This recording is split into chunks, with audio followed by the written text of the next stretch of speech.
D'un point de vue génétique, ce qu'on sait de notre espèce, c'est assez simple. On sait qu'on a une origine récente, c'est-à-dire que l'homme moderne, Homo sapiens, est apparu il y a environ 100-150 000 ans à partir d'un petit groupe de gens qui vivaient en Afrique.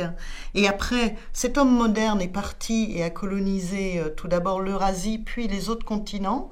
Et au fur et à mesure qu'il a colonisé, il a perdu une partie de sa diversité génétique. C'est-à-dire que de l'endroit d'où on vient en Afrique, on sait qu'on a beaucoup de diversité génétique. Et au fur et à mesure qu'on est parti de proche en proche, on a perdu un petit peu de la diversité génétique. Mais pas beaucoup, mais quand même suffisamment pour que les populations humaines soient légèrement différentes les unes des autres. Pas très différentes, mais un petit peu différentes quand même. Par contre, il y a certains gènes qui, eux, montrent des différences très fortes entre les populations. C'est des gènes qui ont permis de s'adapter. Quand l'homme est sorti d'Afrique, il s'est trouvé confronté à plein de milieux différents. On ne vit pas de la même manière au nord de l'Europe où il fait très très froid qu'en Afrique où il fait très chaud. On n'a pas le même climat, il n'y a pas le même soleil, il n'y a pas le même ensoleillement. L'homme, à chaque fois qu'il est arrivé dans des environnements différents, il a dû s'adapter. Et il s'est adapté génétiquement. Donc les gènes qui lui ont permis de s'adapter vont être différents d'une population à une autre. Par exemple, il y a des gènes qui permettent de vivre dans les pays où on n'a pas beaucoup de soleil et où il fait pas très chaud.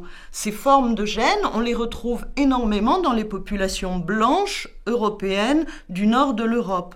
À l'inverse, il y a des gènes qui permettent de s'adapter aux pays très chauds, où il y a beaucoup d'ensoleillement. Ces gènes, ces formes de gènes, on va les retrouver dans beaucoup de populations qui vivent dans des milieux très ensoleillés. Ça, c'est la première chose. Et la deuxième chose importante, c'est que ces gènes qui montrent des différences, c'est rien du tout dans notre génome. C'est juste un tout petit bout de notre génome.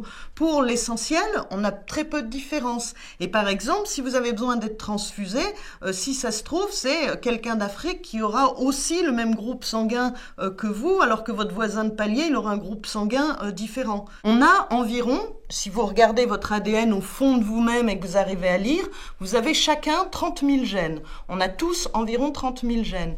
Et bien, il y a seulement un peu moins de 300 gènes qui montrent des différences fortes entre les populations, qui sont le résultat d'une adaptation à l'environnement ou d'une adaptation à votre alimentation. D'un point de vue génétique, de ce qu'on sait, les races, en tous les cas, n'existent pas.